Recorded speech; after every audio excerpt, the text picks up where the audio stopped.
Hey guys, so welcome to Comfy Cozy Up. So this week is going to be, I try to make it longer because the mood is right. So, little update on Abby. So Abby somehow, don't know how, that huge mass that was on her neck is gone. I don't know how, but it kind of makes sense because the original small mass that the vets were very concerned about is still there. So she's not out the woods. She has a very small one on her neck and one right under her gum, which is still there. So that's still a concern, but all the other stuff that was happening didn't quite make sense. At first, we just assumed it was the mass just keep on growing. It looked like she somehow in her mouth, which is why she was very itchy and irritating it, and why it was bleeding and all that she caught in an infection, and that's why all of that was going on. And the reaction her body was causing, where she was releasing it somehow. There were moments where she had stuff going on with her mouth, which was very gross. I don't even want to go in detail. And also her stool was very much yikes. And so, and then when she was bleeding and all that stuff was going on. So that was maybe her body getting rid of what was going on, and we didn't realize that's what was happening. I just assumed that the tumor, the original tumor, had progressed, and that's what was causing her to kind of shut down. The scary part was her breathing. Her breathing was very, very weird. It was like she was gasping for air at times. She was snoring very loud.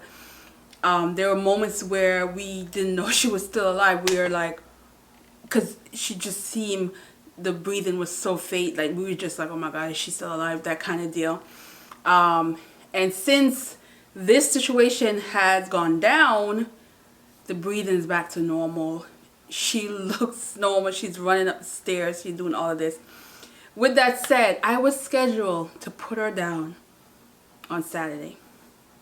So the whole week I was an emotional mess, because just the whole idea of that, I have to put her down because she was that bad that everyone was telling me I need to let her go, and I did not want to let her go. So I was fighting that whole, I'm not ready to let her go, while everybody's telling me it's time to let her go because she was suffering. And you can see that she was suffering, and we had her on pain medicine. So just imagine if she wasn't on that.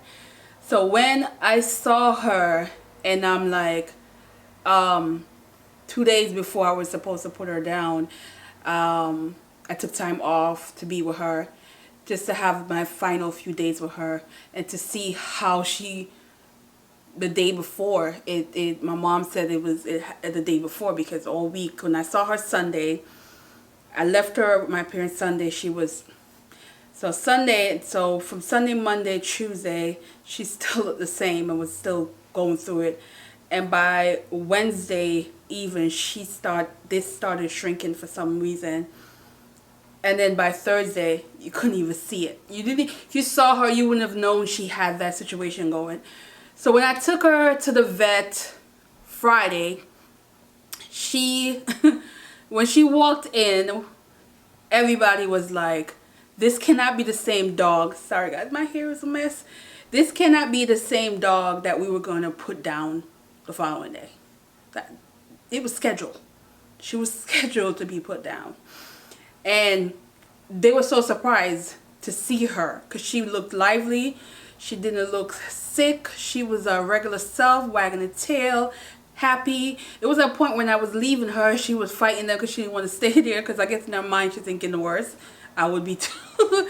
And they were like having to drag her in because they needed to evaluate her. So she was there for about 4 hours. And of course, the vet's still concerned about the small mass that's still there. And then her gum is still not healed. She's still, I mean, you can tell if you saw. The thing is, now you can see her teeth and all that because it's no longer swollen.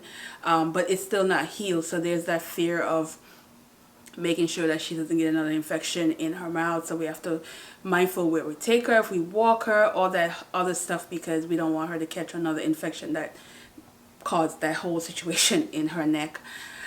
So with that said, I'm happy. I get to hold on to her a little longer. You know, time is still not guaranteed. All this could change again in the next days. We don't know, but I'm keeping my fingers crossed that she hang on. And in my hopes that when she goes, it is a peaceful situation. She goes maybe in her sleep. I really dread having to make that decision for her, you know, if she ever get that bad and I have to really let her go the other way. I'm just not a fan of it. I understand it's to prevent them from suffering, but it's not a good feeling. And that's why I was crying every day last week. I was a mess. I was dreaming about it. I was thinking about it. I was just imagining having to hold her and go through all of that. I don't want to go through that, and I'm praying that when her time do come, she just go in her sleep. That's what I'm hoping. That's what I'm really hoping. But yeah, so this is happy tears, guys. I'm trying not to cry, but it's happy tears because I get to hold on to her a little longer. And I love that my parents are retired, so she has somebody with her 24 hours versus here where I'm working all the time and she'll be here alone, so I wouldn't know what's going on. So I like that. Plus, you know, they're medical folks.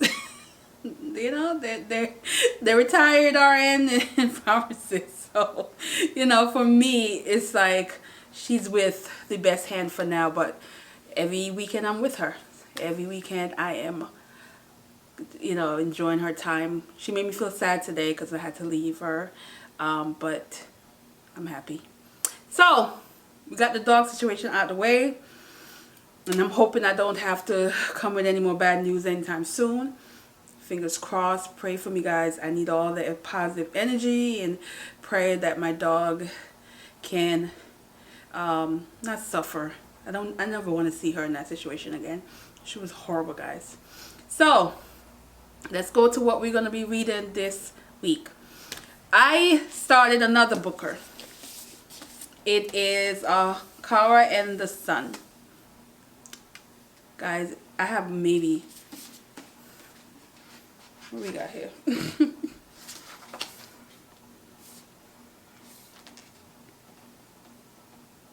So I got less than 20 pages to go. I'm going to save my thoughts for later because this is going to be, I'm pretty sure it's going to be a rant. So I'm going to save my thoughts for later. But it's going to be done today. My issue now is, what do I pick up next? So this is the other booker, which is The Promise. And I've heard really good things about this. And this one seems not so bad. But guys, this is calling me. This is calling me, okay? Build your house around my body. This is a Vietnam story and it has some historical content. This is calling me. So what I'm gonna do, what I did before one time, is just kind of like read a chapter here, read a chapter here, and see which one moves me to want to continue. So that's what I'm gonna do, and then I will give you guys the gist of where I'm going. So I'm gonna do my journal mood day of the day. Today is soulmate. Go figure, right? And I just did my planner for the week. I usually try to do my planner on Sundays, and then throughout the week I will fill in all the things that comes up that I need to pay attention to.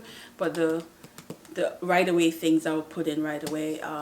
And yeah, and hopefully I'll get back to really pushing myself to work out now that my mind is not consumed by Abby. So yeah. So that's where I'm at, guys, and I want to say thanks for everyone who, you know, left some really nice messages and check on me and, you know, say things to make me smile. I really, really appreciate it, and those who were able to share their own feelings towards it because they have lost pets. So thank you, guys. I really appreciate it. It really made me feel good all weekend, and yeah, so we're gonna continue this, guys. So yeah, let's journal the day.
So guys, let me give you the rundown. So, build your house around my body. I am 76 pages in. This is not what I really thought it was going to be about. But it's more of a woman who, she disappeared, but you're in her mind in this book, where she's giving you past from when she was young, things that happened that made her who she is, and a few months before the disappearance.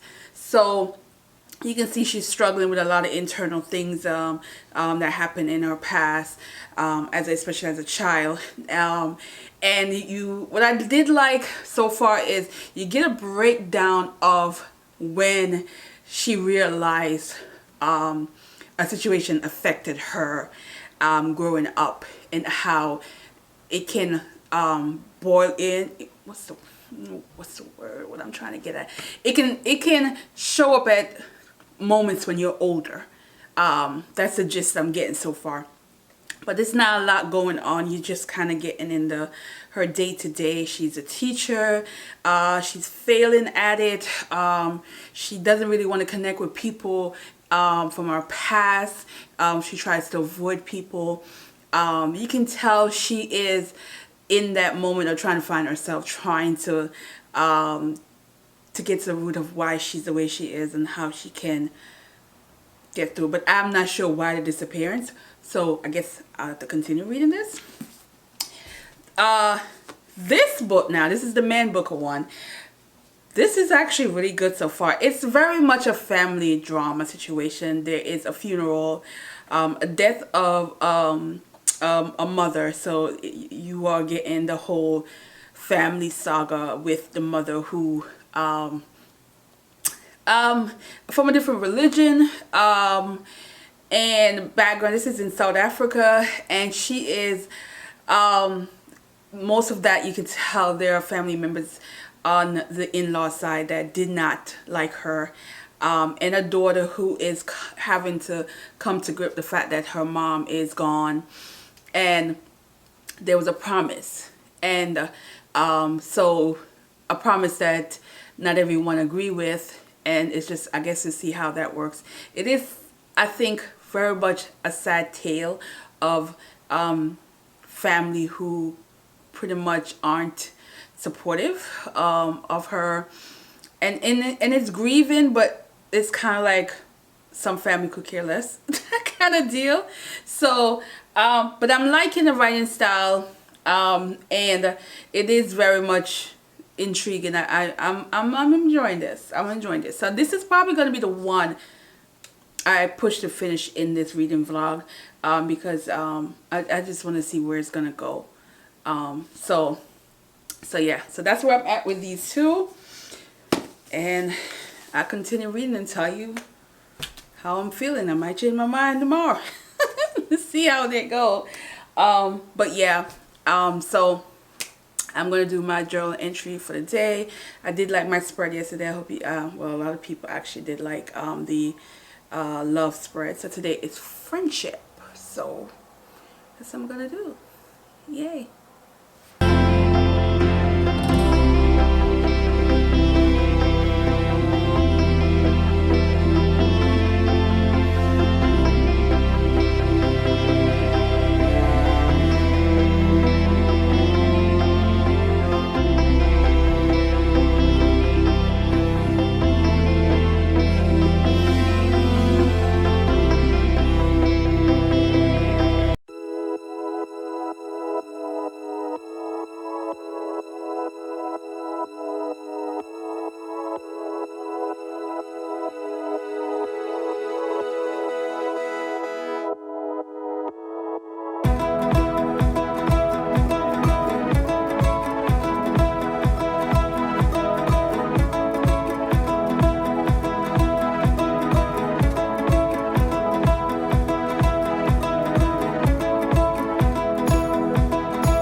So guys, I did not intend to read these two books. I'm glad they're totally different, but my God.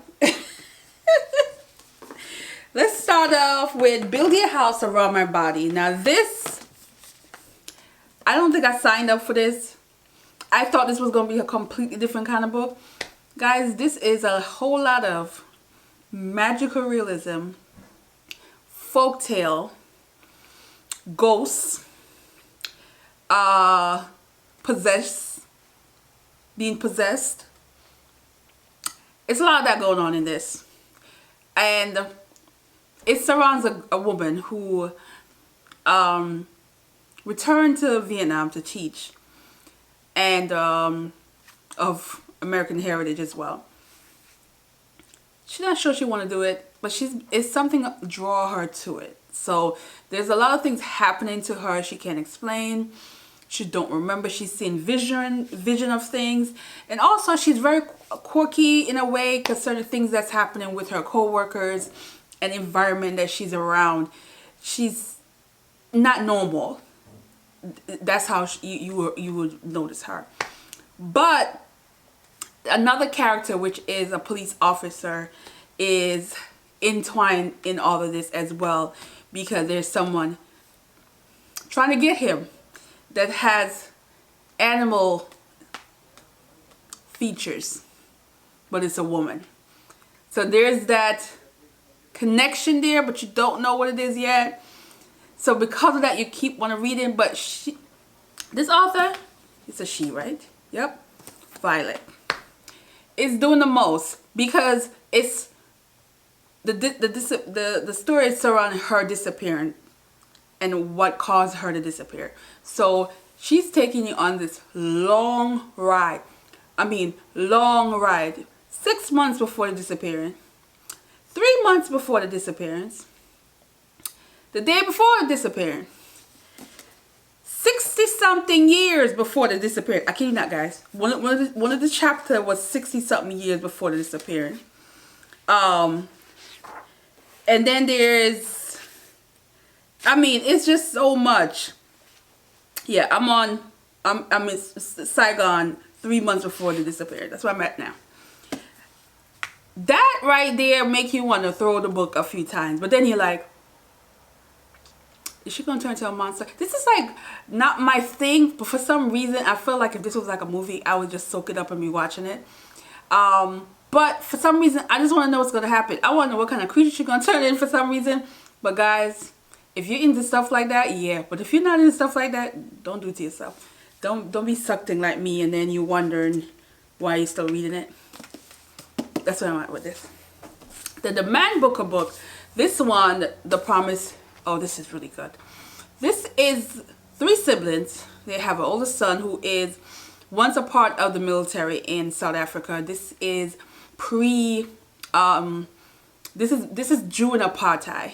A few years before apartheid was done. It's over. You have a middle child who's not the nicest, person. And you have the youngest who is always shipped off to either boarding school or she's just never there. So the way the book is broken down in section, not really chapters, but section. And you have the first section is Ma, and it's all surrounding death. And Ma died and they all at the funeral gathering, and at that funeral is where you hear that there was a promise that the mother made, and the promise was supposed to be fulfilled, but it's during apartheid, and the promise involves the black help, and you get the idea that certain promises couldn't be fulfilled even if they wanted to.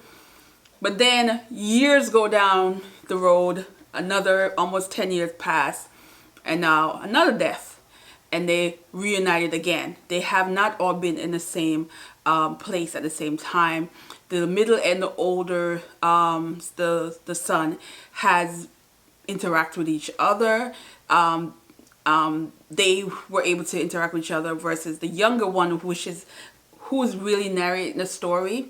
It's more of her point of view you get in, but you do get a blend of all of them in this. She went away to London, come back. So what you get is every time there's tragedy and they all got to come together, and there's certain promises that's made, and it's certain death that happened that needs to be fulfilled, and how they are handling it. And the personality you get from them is intriguing. Also, you get a taste of history of what was happening in South Africa at the time. For instance, they had to decide about when to have a certain funeral because of this major soccer match that was going on. This is when Nelson Mandela was now the president. Do they have president? I can't remember. A prime minister. One of them. He was now, and they had to decide whether or not to have it on what day, because they can't have it the day of the match because they figured people weren't going to show up. So that was interesting.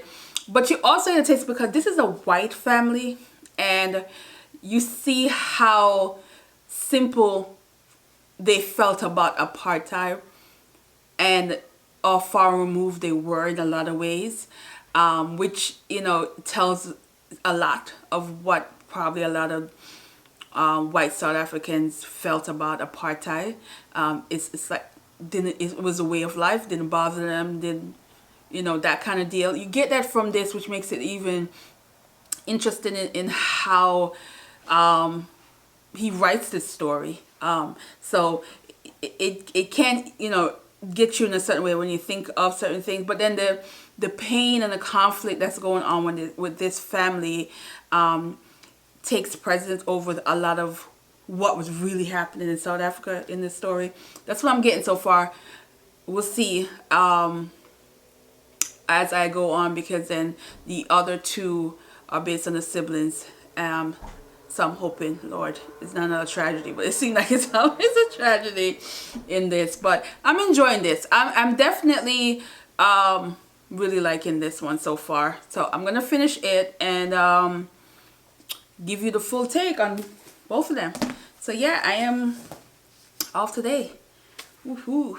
So I'll be able to do some things and might get to do some fun stuff. Hopefully it stopped raining. It's been raining a lot. I also got a fourth man booker, guys. I picked up China Room, but this one is small, so I'm thinking that might be a read, a next read, but I need to get some romance in the mix of this too, because these books. And I'll definitely give you the rundown on this as well when I'm done with all of this. So that's where I'm at. Yeah, so I'm gonna do some journaling and a bit of cleaning up, adulting.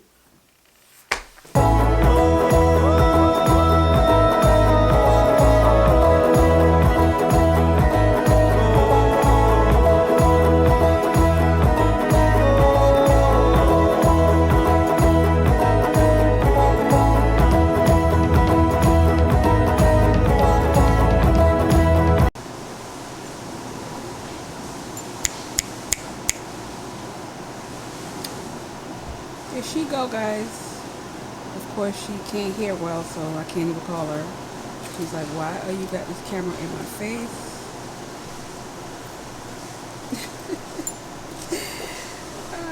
Yeah. Hey guys, so I am in the backyard. I'm hoping to do this quick because mosquitoes, I have no idea, but I'm feeling them. So anyway, I am going to start with the two man booker books. So I'm up to a total of 3 that I've read now. Yeah, Kara and the Sun was a big no for me. An absolute no. I don't even understand how this even got on the final 13. When you think of the thousands of books that was published within the year, and this made it just will just piss off a lot of people. This is a story about a shop that has AIs, and these are AIs that children come in, people come in and pick, and the intention is for them to save, protect, that kind of deal, or you know, that kind of, pretty much.